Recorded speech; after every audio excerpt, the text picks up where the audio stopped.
देखिए, सबसे पहले तो आज भारत रत्न और जननायक कर्पूरी ठाकुर जी की जयंती का उपलक्ष्य है, जिस जयंती के उपलक्ष्य में यहाँ रोहतक में एक जयंती समारोह मनाने का कार्य हुआ है।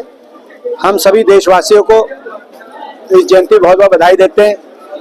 कर्पूरी ठाकुर जी केवल पिछड़े वर्ग की या कमेरे वर्ग की आवाज ही नहीं थे, वो देश के हर वर्ग की वो आवाज थे।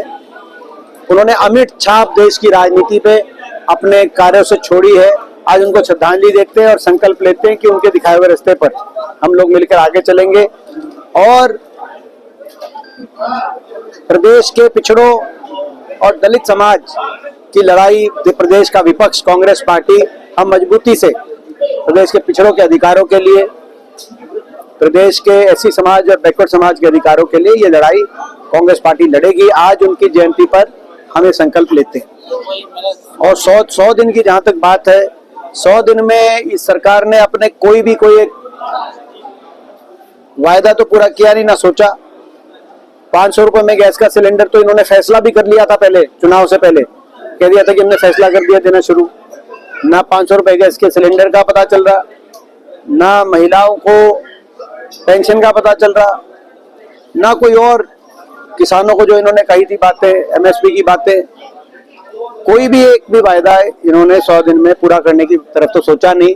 हाँ, दूसरा कार्यशैली सरकार की ऐसी दिखाई दे रही है कि ऐसा दिखाई दे रहा है कि मुख्यमंत्री जी को शायद अफसर मुख्यमंत्री मान ही नहीं रहे, क्योंकि शायद प्रदेश की अफसरशाही को भी पता है कि भाई असली कमांड कहीं और है।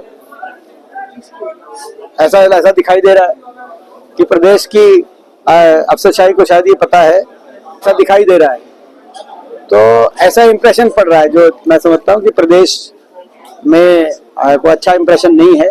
मगर 100 दिन हुए हैं, 100 दिन में कुछ काम ऐसा नहीं किया कि जिस काम को हम विपक्ष के माध्यम से जिसकी हम ये कहें कि संतुष्टि व्यक्त करें। आपने बेरोजगारी का मामला ये कह रहे कि हमने जो पहले आते 24,000 ये तो इन्होंने अपना, अभी तो बात चल रही है कि जो HKRM में जो लगे हुए उनको हटाया जाएगा। वो तो पहले कह रहे थे किसी एक को नहीं हटाएंगे। तो भाजपा सरकार इस बात का भी जवाब दे कि जो इन्होंने कहा था कि किसी भी कच्चे कर्मचारी को नहीं हटाया जाएगा, किसी HKRM को नहीं हटाया जाएगा, और अब ये जो बातें चल रही हैं कि हटाया जाएगा, तो ये नहीं होना चाहिए। अपनी बात पे रहें और जो चुनाव होगा वो हम लड़ेंगे। और निगमों का चुनाव का पहले ही हमारे प्रदेश अध्यक्ष कह चुके हैं कि वो सिंबल पे लड़ा जाएगा निगमों का चुनाव। बाकी जो नगर परिषद और नगर पालिकाएं हैं उनमें क्या नीति बनाई जाएगी, वो जब एक बार चुनाव डिक्लेयर हो जाए उसके बाद पता चला जाए। दिल्ली को लेकर किस तरह की स्थिति है?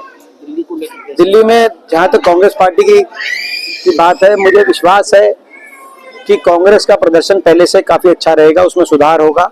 लोग दिल्ली के लोग याद करते हैं कि शीला दीक्षित जी का जो समय था वो दिल्ली के लिए स्वर्णिम कार्यकाल था विकास के नजरिए से। दिल्ली के लोग उस कार्यकाल को याद भी कर रहे हैं और हमें विश्वास है कि उसका जो है इस कारणवश कांग्रेस के प्रदर्शन में इस बार काफी सुधार दिल्ली में आपको देखने को मिलेगा। चुनाव में कोई केजरीवाल की जरूरत पड़ी तो साथ आ सकते हैं केजरीवाल, आम आदमी पार्टी? केजरीवाल जी से हम चुनाव लड़ रहे हैं। अगर जरूरत पड़ी केजरीवाल जी, हम आम आदमी पार्टी से तो कांग्रेस चुनाव लड़ रही है, जैसे उन्होंने हरियाणा में चुनाव लड़ रहे थे, तो वो तो हमारी प्रतिद्वंदी पार्टी है। और उनका तो कार्यकाल हम बड़ा दिल्ली के लिए बड़ा नुकसानदायक कार्यकाल मानते हैं। आज दिल्ली में आप देखो विकास कार्य बिल्कुल, जैसे हम जाते हैं दिल्ली में, हमारा तो ये जो जिला है बिल्कुल हमारा जिला दिल्ली से सटा हुआ जिला है।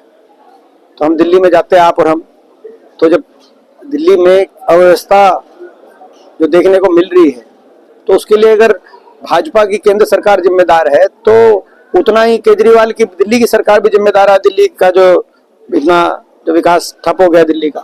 आपको स्टार प्रचारक बनाया गया लेकिन भूपेंद्र हुड्डा जी को नहीं माना गया, क्या कारण है?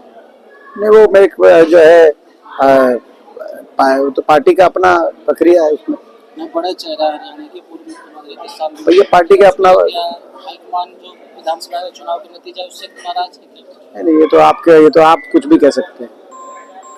ये कोई विषय नहीं। ठीक है। एक आदर्शवादी सर संदेश है या फिर बीजेपी संविधान गौरव यात्रा निकाल रही है और ये कह रही है कि डॉक्टर भीमराव अंबेडकर का सबसे ज्यादा अपमान कांग्रेस ने किया। देखिए, भाजपा की एक पार्टी का एक खास तौर पे एक चीज में बड़े माहिर हैं भाजपा वाले, दुष्प्रचार और भ्रामक प्रचार। ये भाजपा झूठ बहुत, बीजेपी मतलब बहुत झूठी पार्टी है। ये भाजपा का कार्यशैली है। आपने हरियाणा के चुनाव में भी देखा, कामों के आधार पर चुनाव नहीं लड़ा भाजपा ने, केवल साम दाम दंड भेद यंत्र मंत्र तंत्र और दुष्प्रचार भ्रामक प्रचार जाति धर्म इन आधारों पर ये चुनाव लड़ने की इन्होंने महारत हासिल करी है। तो इनको लोगों ने मैंडेट तो दिया था भविष्य संवारने का, लेकिन ये तो इतिहास को बदलने में लगे हुए हैं। तो ये इतिहास को कुछ भी बदल के दिखा सकते हैं दिनेश। तो फिर इनको कैसे रोका जा सकता है? सच्चाई से रोकेंगे और जो है कांग्रेस सच्चाई के रास्ते पे, हम लोग सच्चाई के रास्ते पे और अच्छाई के रास्ते पे। ये सही है कि विधानसभा चुनाव में बहुत नजदीकी मार्जिन से भाजपा ने सरकार बना ली हो, लेकिन जन भावना हमारे साथ थी। ये लोकसभा चुनाव में आपने देखा, लोकसभा चुनाव में इसी हरियाणा में 2.5% मत प्रतिशत हमें ज्यादा मिला और विधानसभा चुनाव में भी मात्र 0.5% वोट भाजपा को ज्यादा मिला है। तो ये इन्होंने यंत्र मंत्र तत्व, जैसे मैंने कहा, साम दाम दंड भेद, दुष्प्रचार, झूठ, जाति धर्म की राजनीति, इन सब जो है अलग अलग हथकंडों से सत्ता जरूर हासिल कर ली हो, लेकिन जन भावना भाजपा के साथ नहीं है हरियाणा में, ऐसा मेरा मानना है। बराबर की जन भावना विपक्ष के साथ भी है और इसीलिए हम लड़ाई लड़ते रहेंगे, हमारा संघर्ष जारी रहेगा। वो कह रहे हैं कि जिस तरह से कांग्रेस पार्टी ने बीजेपी पर आरोप लगाया इस चुनाव के दौरान कि संविधान को खत्म कर देंगे, आरक्षण को खत्म कर देंगे, कांग्रेस ने झूठा प्रचार किया। नहीं तो बीजेपी ने, आप देखो कितनी सरकारी नौकरी खत्म कर दी, आपको पता है हरियाणा में और देश में जो सरकारी नौकरियां नहीं बचेंगी, और हरियाणा में पक्की नौकरियां भी खत्म। आपने देखा सरकारी नौकरी या तो खत्म या उनको कच्चों में परिवर्तित है इसके HKRM में। तो ये तो प्रचार आपके सामने है, जो सच आपके सामने है उसको आप बताओ लोगों को। अब वो खत्म करके